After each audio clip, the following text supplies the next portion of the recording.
ऐसी तस्वीरें जिन्हें हम आपको दिखा भी नहीं सकते। देश के इतिहास में आज का दिन सबसे काला दिन कहा जाएगा। जम्मू कश्मीर के पुलवामा में कायर पाकिस्तानी आतंकियों ने हमारे देश के 39 वीर जवानों को शहीद कर दिया। कायर आतंकियों ने पहले से घात लगाकर कार बम का इस्तेमाल किया और आत्मघाती हमला कर आतंकी हमले को अंजाम दिया। आतंकी हमले से देश में जबरदस्त गुस्सा है। लोग पाकिस्तान पर फौरन पलटवार की मांग कर रहे हैं। पीएम मोदी ने ट्वीट कर कह दिया है कि जवानों का बलिदान व्यर्थ नहीं जाएगा। लेकिन सबसे बड़ा सवाल यही है कि आखिर कब तक हम पाकिस्तान को ऐसे ही झेलते रहेंगे? आखिर कब हम पाकिस्तान को ऐसा जवाब देंगे कि वो कुछ करने लायक न बचे? सबसे पहले हम आपको बताते हैं वो तस्वीरें।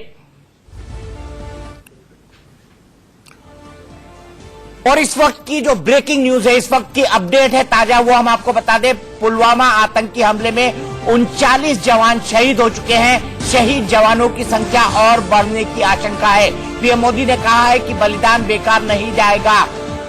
गृह मंत्री राजनाथ सिंह कल जम्मू कश्मीर जा सकते हैं। ये पूरे का पूरा घटनाक्रम पुलवामा में हुआ, जब सीआरपीएफ का एक कॉन्वॉय जा रहा था श्रीनगर की तरफ। ये तमाम लोग छुट्टी से लौट रहे थे और अपनी ड्यूटी रिज्यूम करने के लिए वापस श्रीनगर की तरफ जा रहे थे, तब ये आतंकी हमला हुआ। एक कार बम का इस्तेमाल किया गया। ऐसा बताया जा रहा है कि 200 किलो विस्फोटक इस कार बम के अंदर था और ये धमाका 5 किलोमीटर तक सुनाई दिया है। ये धमाका इतना जबरदस्त था कि 5 किलोमीटर तक ये पूरा धमाका सुनाई दिया है। ये जो तस्वीरें आप देख रहे हैं, इसमें बस के परखच्चे उड़ गए हैं। तस्वीरें कुछ ऐसी है जिनको हम आपको दिखा नहीं सकते। ये तस्वीरें आपको विचलित कर सकती हैं, लेकिन हकीकत बहुत डराने वाली, हकीकत बहुत चौंकाने वाली और हकीकत बहुत दुख पहुंचाने वाली है। लेकिन देश ने ये रिजॉल्व भी किया है कि हम डरेंगे नहीं। पाकिस्तान की इन कायराना हरकतों का मुंह तोड़ जवाब देंगे। साथ ही साथ प्रधानमंत्री ने साफ कर दिया है अपने ट्वीट में कि जवानों का बलिदान व्यर्थ नहीं जाएगा। सीआरपीएफ का ये पूरा का पूरा कॉन्वॉय था और इस कॉन्वॉय के अंदर 78 गाड़ियां थी, 2547 जवान थे। टोटल 78 गाड़ियां चल रही थी। और जब ऐसा कॉन्वॉय चलता है तो उसके आगे रोड ओपनिंग पार्टी भी चलती है। उसके साथ ही साथ 4-5 गाड़ियां ऐसे होती है जो पूरे कॉन्वॉय को सुरक्षा देते हुए आगे बढ़ती हैं। टेररिज्म से प्रभावित इलाका था, तो क्या हुआ और क्या नहीं हुआ, इस पर हम बहस करेंगे, इस पर बात भी करेंगे। और अगर ये ब्लास्ट 5 किलोमीटर तक सुनाई दिया है तो अब हमको पाकिस्तान को कैसा जवाब देना चाहिए कि पूरी दुनिया में वो जवाब सुनाई दे, क्योंकि इसके जिम्मेदारी पाकिस्तान में बेस्ड आतंकी संगठन जैश-ए मोहम्मद ने ली है। और जैश-ए मोहम्मद को कैसे जवाब दिया जाए, पाकिस्तान को कैसे जवाब दिया जाए, इसी पर हम बात करेंगे। और अब की जो बड़ी ब्रेकिंग न्यूज आ रही है और वो दुखद ब्रेकिंग न्यूज है कि 39 नहीं, अब 40 जवान शहीद हो गए हैं। 2 बसेस चपेट में आई है। एक बस पूरी तरह से नष्ट हो गई है और जो दूसरी बस उसके ठीक पीछे चल रही थी, उसके अंदर भी कैजुअलिटीज की खबर है, उसके अंदर भी लोगों के घायल होने की खबर है।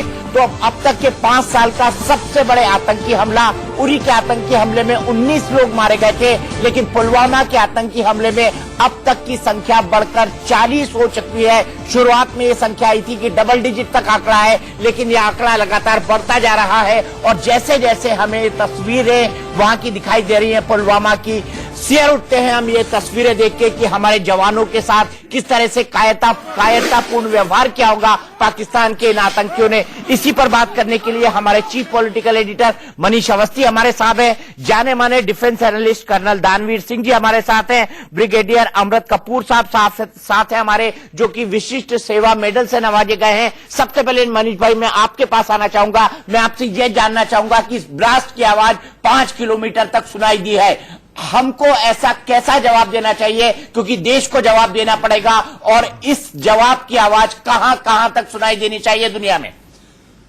मेरे ख्याल से दीपक भाई, इतनी दुखद घटना और इसके साथ साथ दक्षिणी कश्मीर के उस इलाके में जो श्रीनगर से केवल 22 किलोमीटर दूर है, और जहां तक आपने आवाज की बात की है 5 किलोमीटर तक इसकी आवाज सुनी गई। और इस आवाज को मुझे ऐसा लगता है कि पाकिस्तान के कोने कोने में ये आवाज जानी चाहिए कि भारत इसका मुंहतोड़ जवाब देगा। हमारे प्रधानमंत्री ने भी इस बात की ट्विटर के जरिए जानकारी दी है कि ये व्यर्थ जो है बलिदान, ये खाली नहीं जाएगा। जहां तक मुझे लगता है दीपक भाई, इसमें जो कमी दिखाई दी है वो लोकल इंटेलिजेंस की कमी है, और इसके साथ साथ ये जो पैटर्न है, ये पैटर्न गुरिल्ला पैटर्न, जिस तरह से नक्सली घात लगाकर हमला करते हैं, वो ये जानते हैं कि इस इलाके से एक इतना बड़ा काफिला जाने वाला है और जहां सबसे ज्यादा नुकसान हो उसी तरह ये जो हमला हुआ है आदिल ने जो किया है उसी इलाके का फिदायीन है। और इसके साथ साथ ये हमला पिछले 3 दशक में, आतंकी इतिहास के 3 दशक में ये सबसे बड़ा हमला माना मेरे ख्याल से मनीष भाई मैं यहां पर आपको रोकूंगा। मेरा दिल कह रहा है कि इसको आदिल को कम से कम फिदायीन नहीं कहना चाहिए। ये तो ऐसा व्यक्ति है जिसकी पूरी पुश्तें जहन्नुम के अंदर जाएंगी, क्योंकि जो कायराना हरकत आदिल ने की है वो एक आतंकवादी है, वो एक खूंखार आतंकवादी है। उसका काम मौत बेचना है, उसका काम जो इनोसेंट लोग हैं उनकी जान लेना है। इसलिए उसको फिदायीन कह के उसको ग्लोरीफाई हमको नहीं करना चाहिए, उसको खुदकुश आतंकी कहना चाहिए। मैं यहां पर आपसे इस बात की रिक्वेस्ट करूंगा कि हम उसको एक खुदकुश आतंकी कहें जो अपनी जान लेकर घूम रहा है और जिसका काम ही सिर्फ जान लेना है। जाहिर सी बात है, इतना बड़ा आतंकी हमला और वो आतंकी जिसने इसको अंजाम दिया है, इसकी आवाज मेरे ख्याल से सरकार भी एक सुनियोजित तरीके से देगी। और जहां तक बात की जाए, इसमें इंटेलिजेंस फेल्यूर साफ दिखाई दे रहा है कि रोड क्लियरिंग पार्टी होती है, ये एसओपी के तहत वहां पर जब इतना बड़ा काफिला सीआरपीएफ का गुजर रहा है तो वहां पर आपके पास इस तरह का इनपुट क्यों नहीं था। और जहां तक मैंने कश्मीर जब कवर किया है दीपक भाई, मैंने देखा है कि सड़क के दोनों ओर सिपाही खड़े होते हैं, वो गार्डेड सिपाही होते हैं और वो सड़क पूरी गार्ड होती है। ऐसी स्थिति में यहां पर यह हमला होना अपने आप में दुर्भाग्यपूर्ण है। और जहां तक बात की जाए कि इस हमले को लेकर अब आगे किस तरह से चीजें बढ़ेंगी, मुझे लगता है सरकार भी चेत गई है और सरकार ने अपने इशारों में, प्रधानमंत्री नरेंद्र मोदी ने अपने ट्वीट में जो कहा है उसके जरिए संकेत और संदेश साफ है कि हमारा जो पड़ोसी मुल्क है वो चेत जाए, इसका जवाब बहुत जल्द उसे मिलेगा। कर्नल साहब, 5 किलोमीटर तक आवाज सुनाई दी है हमारे सैनिकों की, हमारी उस जो गाड़ी सीआरपीएफ की चल रही थी उसकी। आपको क्या लगता है जब पाकिस्तान को जवाब दिया जाना चाहिए तो ये जवाब सर्जिकल स्ट्राइक से कितना बड़ा होना चाहिए? देखिए, सबसे पहली बात तो ये 5 किलोमीटर तक नहीं सुनाई गई है, देश के हर एक कोने में ये आज बात सुनाई दे चुकी है और सबकी रूह जो है वो एकदम कांप गई है और बहुत गुस्सा है, बहुत आक्रोश है और इसका जो असर है अब पाकिस्तान को भी महसूस होगा। इसकी आवाज जो है अब पाकिस्तान को भी सुनाई देगी और मेरी गट फीलिंग कहती है कि बहुत ही सर्जिकल स्ट्राइक अब होगी। अब जो स्ट्राइक होगी वो काफी घातक और काफी निर्णायक होगी और सही मायने में अब जो होगी वो सर्जिकल स्ट्राइक होगी। कर्नल साहब, सर्जिकल स्ट्राइक क्यों, आर पार क्यों नहीं? आर पार इसलिए नहीं क्योंकि कितने सालों से इस मुल्क के अंदर जो है रक्षा की जो क्षमता है उसको बढ़ने ही नहीं दिया जाता है। 1.7% जीडीपी के बजट के साथ आप अपने नॉर्मल कामकाज को देख लें, वही बहुत बड़ी बात है। आप जब तक क्षमताएं नहीं बढ़ाएंगे तब तक आप आर पार की लड़ाई के बारे में नहीं सोच सकते हैं। इसके लिए मौजूदा सरकार, इससे पिछली सरकार, उससे पिछली सरकार, ये सब जिम्मेवार हैं। और जिस प्रकार से रफाल कर मनोबल को कमजोर किया जा रहा है उसमें वो लोग भी सब शामिल हैं, क्योंकि ये देश की जो क्षमता है वो बढ़ने नहीं दे रहे, कहीं ना कहीं बेड़ियां डाल देते हैं, डिसीजन मेकिंग को रोकते हैं। तो ये सब उसी चीज का नतीजा है कि आज जो है, जो आप कह रहे हैं कि आर पार की लड़ाई क्यों नहीं, वो इसलिए नहीं। हम आएंगे इस पॉलिटिकल मैन्यूवरिंग पे भी कि राफेल चिल्लाकर एक ऐसे वक्त जब हमको वाकई में हमारी वायुसेना की ताकत को बढ़ाने की जरूरत है। ऐसा क्यों किया जा रहा है, इसके पीछे क्या डिजाइन है, क्या इसके पीछे हो रहा है। लेकिन मैं ब्रिगेडियर कपूर साहब के पास आऊंगा। ब्रिगेडियर कपूर, आपको क्या लगता है, देश पर हमला है, सीआरपीएफ के जवानों पर हमला नहीं है, तो देश पर हुए इस हमले का जवाब कैसे देना चाहिए? देखिए, आपके पास कई ऑप्शंस हैं। एक ऑप्शन तो है कि आप इमीडिएट रिपोस्ट कीजिए और दूसरा होता है प्लान करके उसके बाद में कोई स्ट्राइक्स की जाएं। और उसका सिर्फ एक चीज आपको देखना पड़ता है कि थ्रेशोल्ड तक आपने लेके जाना है और एस्केलेशन लेवल को आपको मद्देनजर रखना है, क्योंकि अभी हम चाहेंगे कि पाकिस्तान को ऐसी जगह पे हिट किया जाए जो उसको ज्यादा पिंच करे, और वो पाकिस्तान को जब पिंच करेगा जबकि उनकी जो आर्म फोर्सेस हैं वो इफेक्ट होंगे। अभी वो इतने ज्यादा डायरेक्टली इफेक्ट नहीं होते, जहां तो उनके आगे उनके पैरामिलिट्री फोर्सेस हैं और जो पीछे से सिर्फ जो प्लानिंग है वो आईएसआई और उनकी पाकिस्तान आर्मी करती है।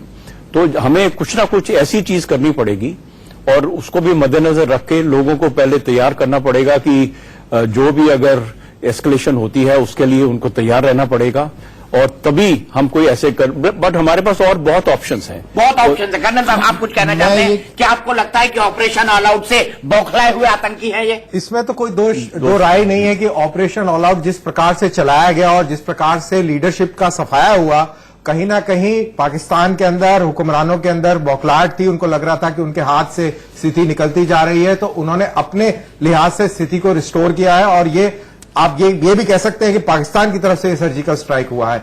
ये मैं इसलिए बोल रहा हूं जिससे कि आपको भी ये बात चुभे और पूरे हिंदुस्तानियों को ये बात चुभे और हम अपने आप को इस प्रकार से मजबूत करें कि हम इसका बदला बहुत जोश के साथ में और सटीक बदला लें।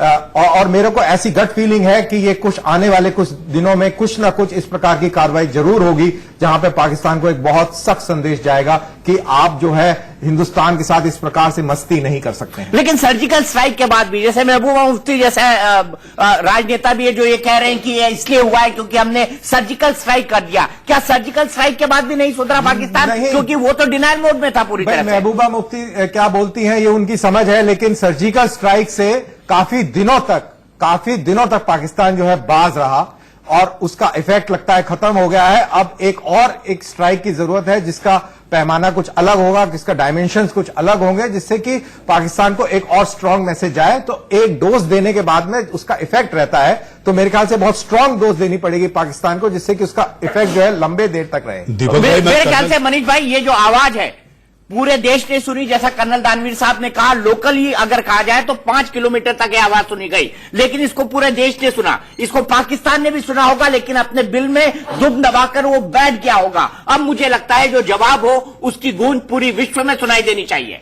मेरे ख्याल से दीपक भाई सुनाई देनी नहीं चाहिए, केवल ये सुनाई देगी क्योंकि सरकार की भी मंशा साफ दिख रही है। अगर प्रधानमंत्री तुरंत इस बात पर लिख देते हैं, कह देते हैं कि ये व्यर्थ नहीं जाएगा, तो मुझे ऐसा लगता है कि पाकिस्तान इसे हमारे प्रधानमंत्री की गीदड़ भभकी ना समझे। और इसके साथ साथ मैं ये कहना चाहूंगा, कर्नल दानवीर जो कह रहे थे कि सर्जिकल स्ट्राइक और अब में गैप बहुत हो गया है, वो समय निकल गया है। तो ये जो आतंकी हैं, इनके लिए वो हिंदी की कहावत अगर आपको याद है कि लातों के भूत बातों से नहीं मानते, और अब वो वक्त आ गया है। और मुझे ऐसा लगता है कि सरकार ने भी अपनी मंशा बना ली है कि इसका जवाब इतना जबरदस्त होगा कि इसकी गूंज कई पुश्ते पाकिस्तान याद रखेगी। कई पुश्ते याद रखें ब्रिगेडियर कपूर साहब, कई पुश्ते याद रखें। लेकिन पाकिस्तान भूलने का एक्सपर्ट है। वो ऐसे जवाबों को भूल क्यों जाता है? करगिल में जवाब दिया गया, 3 वॉर में उसको जवाब दिया गया, सर्जिकल स्ट्राइक करके उसको जवाब दिया गया। मेरे ख्याल से अब जवाब ऐसा होनी चाहिए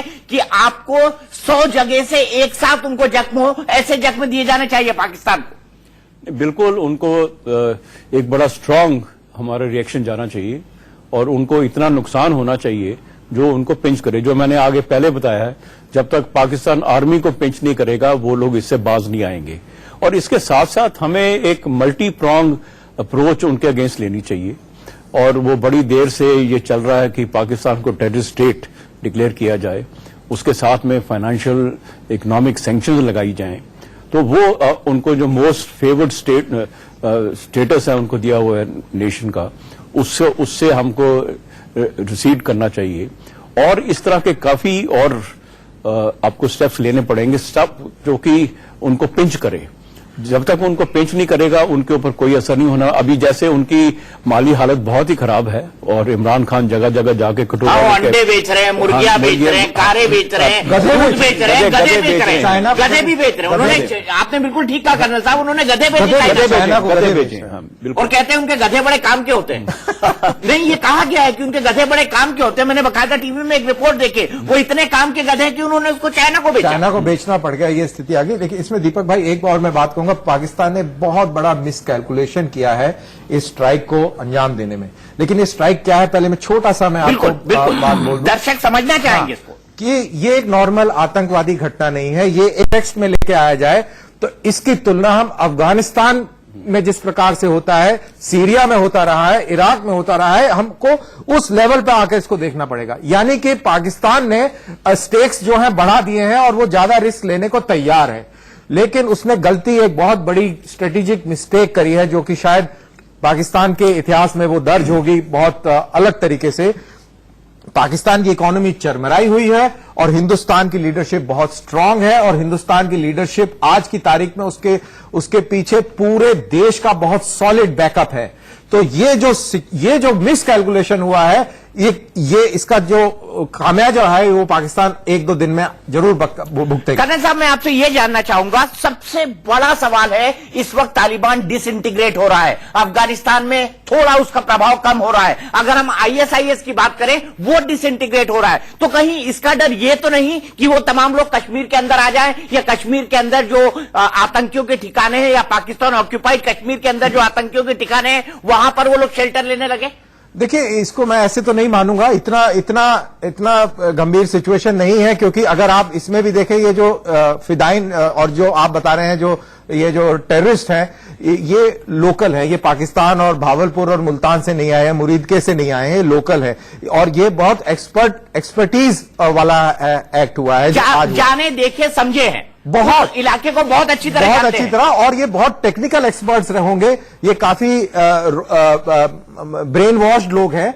तो ये हो सकता है कि ये किसी और रास्ते से आए हो, सामान किसी और रास्ते से आए हो, और जैसा कि भाई साहब ने बताया कि ये एक बहुत बड़ा इंटेलिजेंस फेलियर है। हम पाकिस्तान को तो कोस रहे हैं और कोसना भी चाहिए, लेकिन हम ये ना भूलें कि हमारे तरफ भी एक बहुत बड़ा इंटेलिजेंस फेलियर रहा है, इसमें भी कोई दो राय। क्योंकि कर्नल साहब, दीपक भाई, 5 फरवरी को कश्मीर सॉलिडेरिटी दिवस के दिन ये एडवाइजरी खुफिया जानकारी और एजेंसीज इनको दे दी गई थी। उन्होंने सरकार को और एजेंसीज और तमाम फोर्सेस को इस तरह के हमले की जानकारी दी थी। उसके बावजूद जब इतना बड़ा मोबिलाइजेशन हो रहा है, 2200 हमारे जो फौजी हैं वो वहां से गुजरने वाले हैं, और उसके बावजूद अगर ये इतनी बड़ी घटना को अंजाम दे देता है, तो मुझे ये लगता है कि कहीं ना कहीं ये भी विचार योग्य बात है, जैसा कर्नल दानवीर ने कहा। 2547 सीआरपीएफ के जवान, 2547, 78 गाड़ियां, और उसके बाद पाकिस्तान इस तरीके से आतंकवादी हरकत को अंजाम देता है। कई सारी बातें होंगी, क्योंकि सर्जिकल स्ट्राइक से अब काम नहीं चलेगा। अब सर्जिकल स्ट्राइक से ज्यादा कुछ करने की जरूरत है। यह देश पर हमला है, जवाब कब देंगे, यह बहस हमारी लगातार जारी है।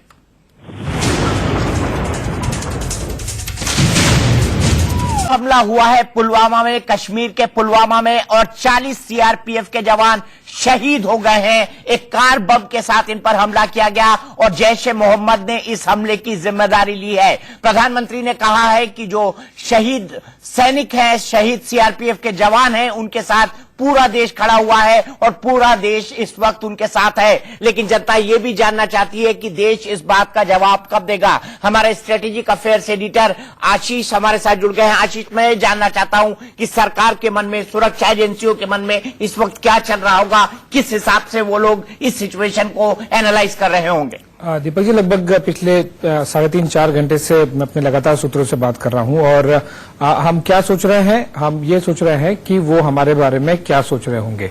ये ध्यान दीजिए कि अभी पाकिस्तान डरा हुआ है, उन्हें पता है कि भारत जरूर रिएक्ट करेगा। टाइमिंग जैश ए मोहम्मद की बहुत ही ज्यादा गलत हो गई है। स्पेशली अगर आप पॉलिटिकली चार्ज एनवायरमेंट देखिए, तो ये अफोर्ड ही नहीं कर सकती है सरकार कि आप रिटेलिएट न करें। शायद अगर ये कुछ महीने पहले या फिर कुछ साल पहले हो जाता तो शायद रिएक्शन नहीं आता। लेकिन सूत्रों के हवाले से जो हमें खबर पता चली है कि जो भी अभी टॉप लेवल पर मीटिंग हो रही है, फोन कॉन्वर्सेशन हो रहे हैं, उसमें ज्यादा नेशनल सिक्योरिटी को ध्यान में रख के ज्यादा डाइवर्ज नहीं करना चाहूंगा, पर उसमें बहुत ज्यादा फॉरेन एलिमेंट है। जो फॉरेन अफेयर्स एमईए के जो लोग हैं, जो डिसीजन मेकर्स हैं, वो भी बहुत बड़ी तादाद में एलिमेंट है।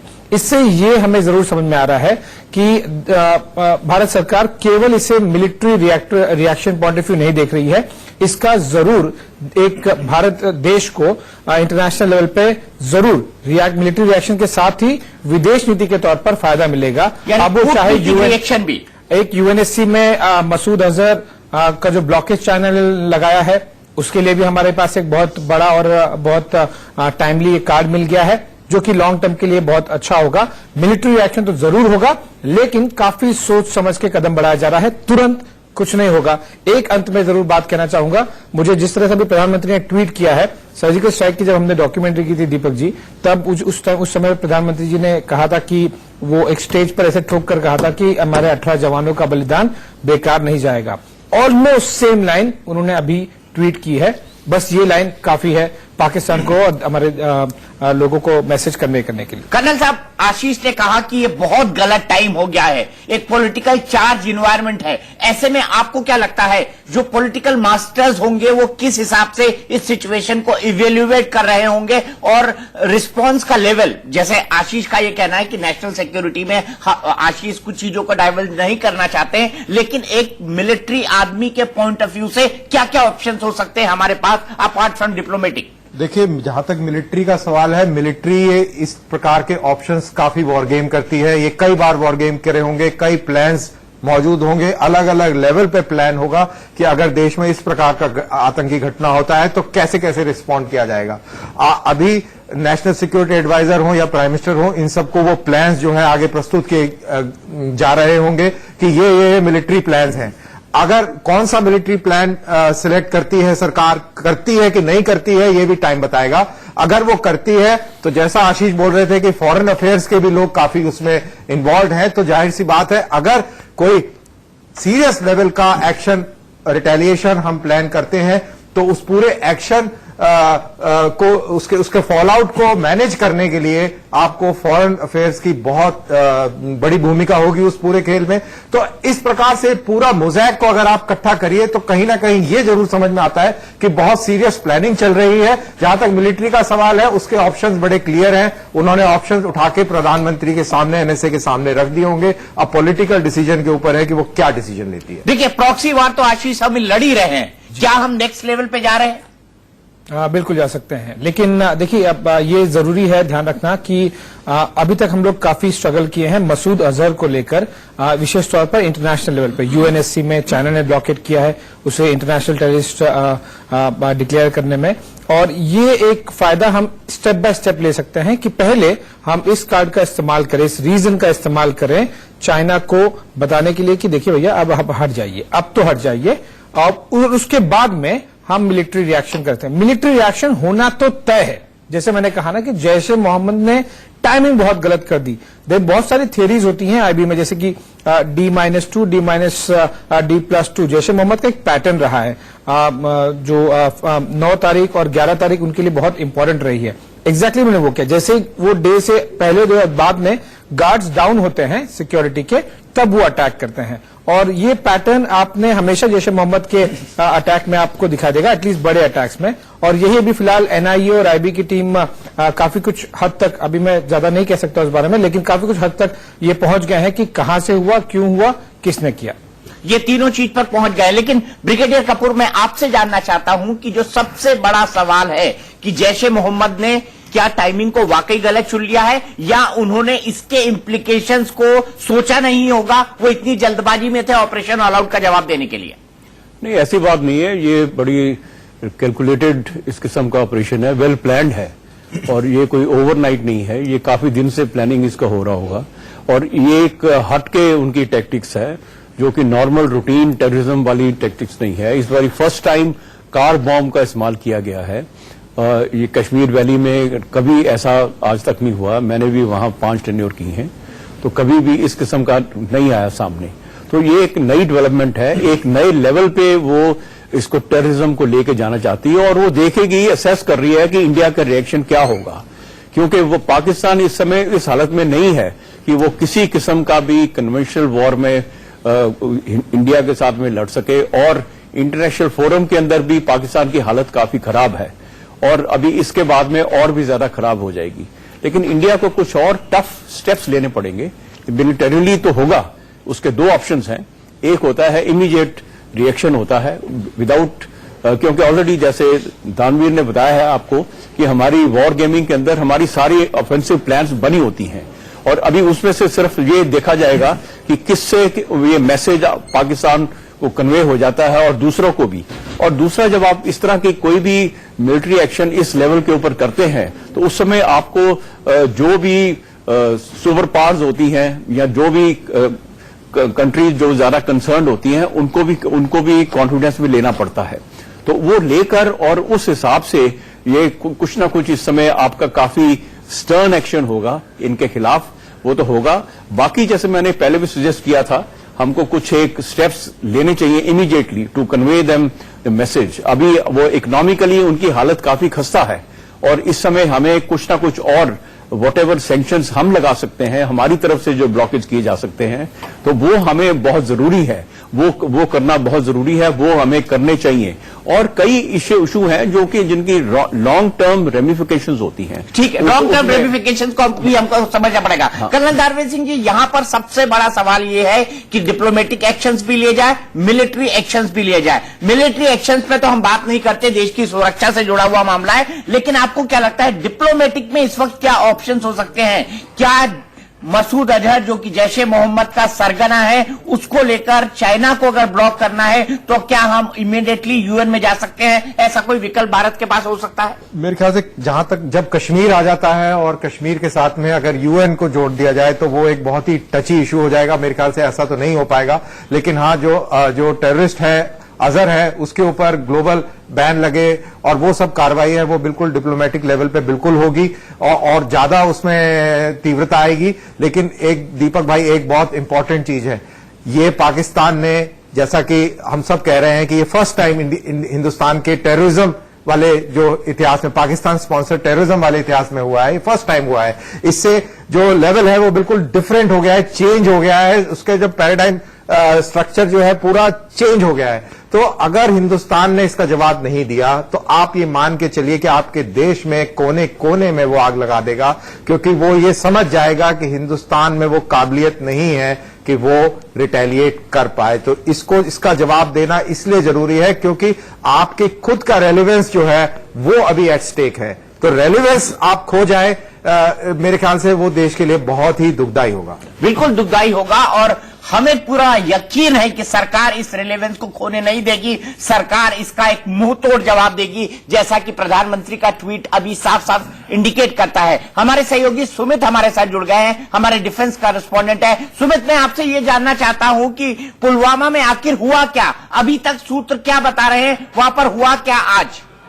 देखिए, ये पूरी पार्टी जो थी जम्मू से करीबन चली थी और आज करीबन 3 बजे के करीब आसपास, जो 3 से 4 बजे का वक्त बताया जा रहा है दीपक जी, ये हाईवे पर पहुंची और करीबन 2,500 से ज्यादा ट्रूप्स थे 78 बसेस के अंदर, व्हीकल्स के अंदर, जो अपने श्रीनगर मूवमेंट इनकी थी। और उसी मूवमेंट के दौरान बताया जा रहा है कि पुलवामा के पास जो वहां था एक सिविलियन व्हीकल, जिसको कहा जा रहा है कि एसयूवी एक गाड़ी थी, जिसके अंदर करीबन 100 किलो से ज्यादा, करीबन 100 से 200 किलो का जो एक्सप्लोजिव था वो उसके अंदर रखा गया था। और जैसे ही गाड़ी आसपास पहुंची उसे ट्रिगर कर दिया गया, यानी जो कॉन्वॉय उसके पास से गुजरा तब उसको ट्रिगर कर दिया गया। और ट्रिगर करने के बाद जब वहां पे एक्सप्लोजिव हुआ, जो सरप्राइज अटैक किया गया, उसके बाद ओपन फायर किया गया। एक निश्चित तौर पर बहुत सोची समझी रणनीति थी, क्योंकि टेररिस्ट जब भी फिदायीन अटैक के लिए इस तरीके से आते हैं तो उनका मैक्सिमम जो अप्रोच रहता है वो रहता है कि मैक्सिमम कैजुअलिटी पहुंचाई जाए, और शायद इसी पूरी रणनीति के अंदर वो सफल भी हुए। लेकिन एक बहुत इंपॉर्टेंट बात अगर आप देखें, क्योंकि जो हमारे लोकल सोर्सेज हमें बता रहे हैं दीपक जी, कि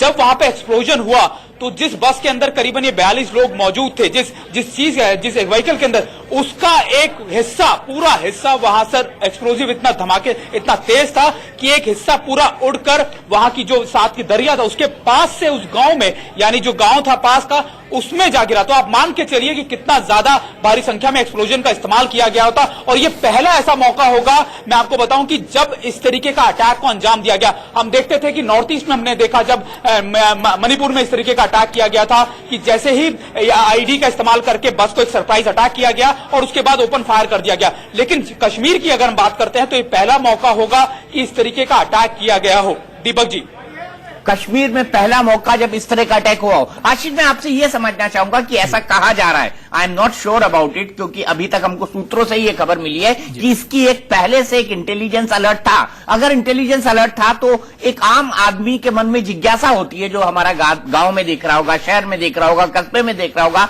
अगर इंटेलिजेंस अलर्ट था तो फिर हमने क्या किया? ये काफी एक फेलियर है इंटेलिजेंस अलर्ट के लेवल पर, क्योंकि जैसा कि हमें अभी एनआईए के सूत्रों से पता चला है कि उन्हें कुछ लीड मिली है, और जहां से ये फिदायीन था, ठीक उसी गांव में कल एक लो इंटेंसिटी ब्लास्ट हुआ था एक मदरसा में, जहां पर 10 से 12 बच्चे प्राइवेट स्कूल के फलाई मिल्लत नरबल डिस्ट्रिक्ट में पुलवामा के, वहां पर ये ब्लास्ट हुआ था। एनआईए की टीम अभी वहां पर पहुंच गई है। वो जानने की कोशिश कर रहे हैं कि क्या वो कोई एक्सीडेंटल ब्लास्ट था, क्या आज जो आरडीएक्स या फिर जिस तरह जो भी एक्सप्लोजिव का इस्तेमाल करके किया गया, क्या उसका कल लो इंटेंसिटी एक्सपेरिमेंट कर रहे थे या फिर कुछ और एक्सीडेंटल ब्लास्ट हो गया है। इस तरह के इंटेलिजेंस अलर्ट आए थे। देखिए 9 फरवरी अफजल गुरु को फांसी दी गई थी, और अगर आप इससे पहले भी देखिए तो ठीक 1 साल पहले 10 फरवरी के आसपास में +-1 डे, मुझे एग्जैक्टली डेट नहीं आता, पर 10 फरवरी के एक या दिन आगे पीछे सुंजवान आर्मी अटैक भी हुआ था, जो कि वापस एनआईए को दिया गया था।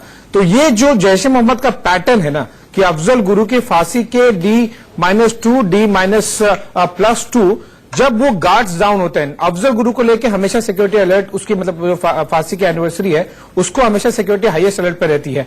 तो अभी भी हमें हाईएस्ट अलर्ट पे रहना चाहिए था, लेकिन यही एग्जैक्टली जैश ए मोहम्मद चाहता है और पैटर्न रहा है कि 9 के या तो 3-4 दिन पहले या 9 के 3-4 दिन बाद, क्योंकि आप 24 घंटे 365 दिन तो अलर्ट पे, हाईएस्ट अलर्ट पे नहीं रह सकते। तो 3-4 दिन आगे पीछे वो जैसे ही गार्ड्स डाउन होते हैं वो इस तरह के अटैक करते हैं, और वही वापस पैटर्न एक बार और देखने मिला है। जैसे मैंने कहा कि 9 तारीख बहुत ही सेंसिटिव होती है कश्मीर के point of view, Afzal Guru point of view, Jaish ए मोहम्मद के लिए, और आज फिर वही हुआ है। पिछले साल भी एक बार फिर दोहराऊंगा, सुंजवान आर्मी अटैक हुआ था, जो कि आज भी आर्मी कैंप पे अटैक हुआ था, आज भी वो उसकी इन्वेस्टिगेशन एनआईए की टीम ही कर रही है।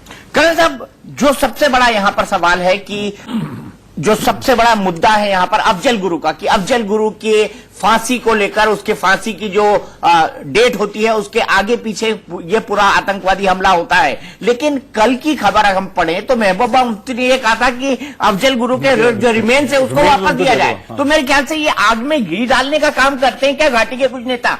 देखिए ये तो सॉफ्ट सेपरेटिस्ट हैं, उनके बारे में तो क्या कहा जाए, वो तो सॉफ्ट सेपरेटिस्ट हैं, उनकी तो आधी नब्ज उधर धड़कती है दूसरी तरफ। लेकिन एक आपने प्रोग्राम के शुरू में बहुत अहम सवाल पूछा था, मेरे को लगता है कि शायद उसका जवाब मैं इस प्रकार से दूंगा।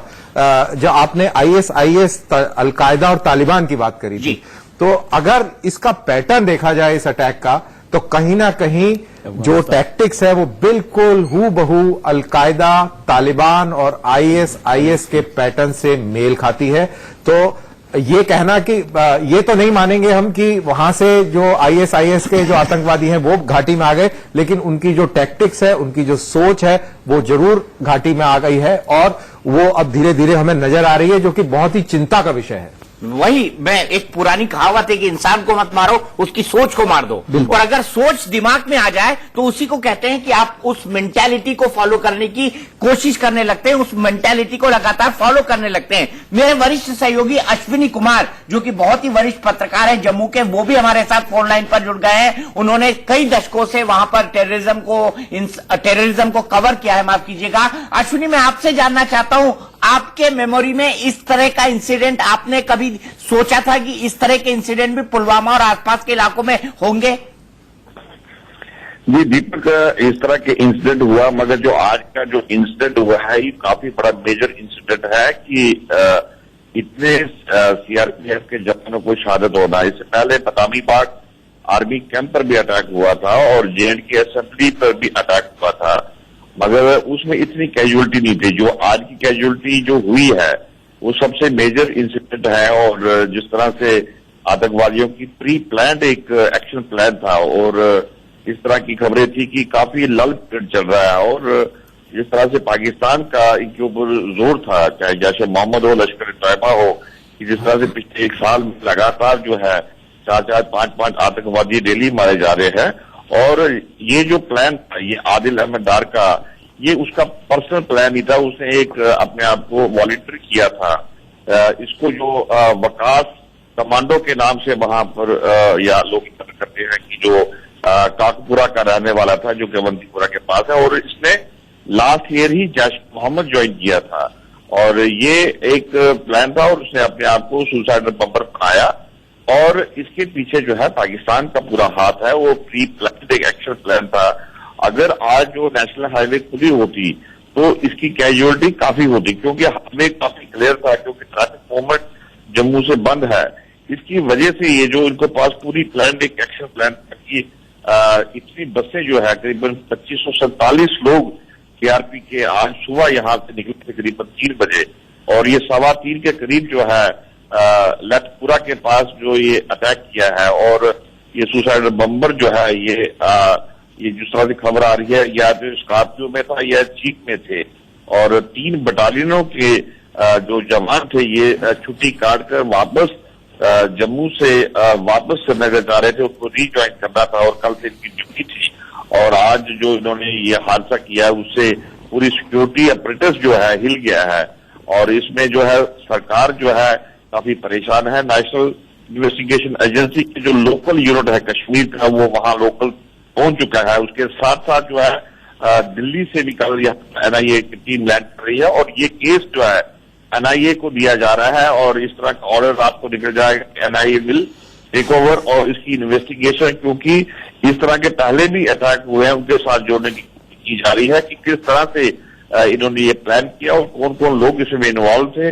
और इसका जो वीडियो भी आदिल का रिलीज किया है, उसके बाद भी वो देखने वाली है कि टेररिस्टों को एनकरेज किया जाए कि वो डरे नहीं, हम लगातार फाइट करते रहेंगे। आशीष, क्या हुआ होगा, क्या सोचा होगा इस अटैक करने से पहले, और कैसे अंजाम दिया गया होगा? क्योंकि जो दर्शक हमारे साथ जुड़े हैं वो जानना चाहते हैं कि वाकई में पुलवामा में हुआ क्या और कैसे।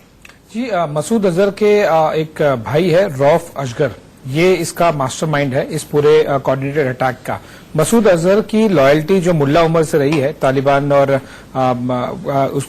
IC 814 के हाईजैक डेज से हमने देखा था किस तरह से तालिबान और उनका कनेक्शन था IC 814 के टाइम। आईसिस के मोडस ऑपरेंडी आपके लेना यहाँ पर और उसे एग्जीक्यूट करना, ये कोई सरप्राइजिंग बात नहीं है। अभी तक हुआ नहीं था, लेकिन वी वर ऑलवेज एक्सपेक्टिंग कि हाँ इस तरह का हो सकता है। जैसे मैंने कहा कि रौफ असगर उसके भाई हैं मौलाना मसूद अजहर के, और वो इसका मास्टरमाइंड है।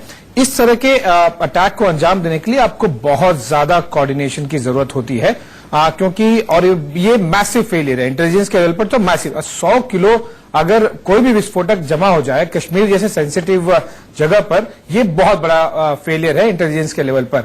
आप और जिस तरह से आपने अटैक देखा कि केवल एक एक्सप्लोजन अटैक नहीं था, वो तो केवल एक पहला हिस्सा था। फायरिंग सेकेंड हाफ था, उसमें मैक्सिमम कैजुअलिटी हुई है, जिसमें 74 बसों का कॉन्वॉय था, 3 अलग अलग बटालियन के सीआरपीएफ के लोग थे, और 2500 से ज्यादा लोग थे।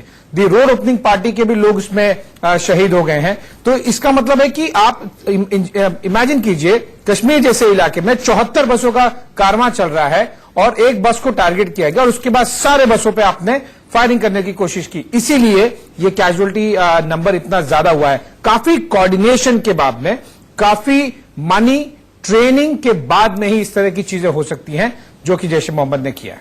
चलिए फिलहाल लेते हैं एक ब्रेक, लेकिन ब्रेक के बाद भी तमाम अपडेट, क्या सरकार कर सकती है, क्या भारत के पास विकल्प है, क्या सरकार सोच रही है, कैसे ये हुआ होगा, कैसे इसको अंजाम दिया गया होगा, इसके पूरे इनसाइड डिटेल्स हम आपको बताएंगे। और जैश ए मोहम्मद जो कि एक बहुत बड़ा आतंकी संगठन है, एक बहुत खूंखार आतंकी संगठन है, भारत पर हमेशा उसकी नजरें टेढ़ी रहती हैं, तो जैश ए मोहम्मद को और मसूद अजहर को अब कैसे जवाब दिया जाए? मौलाना हम उसको नहीं कहेंगे, क्योंकि मौलाना शब्द में कहीं ना कहीं सम्मान छिपा होता है, वो है एक आतंकी। और मसूद अजहर का अब क्या अंजाम होगा, इस पर हम बात करेंगे ब्रेक के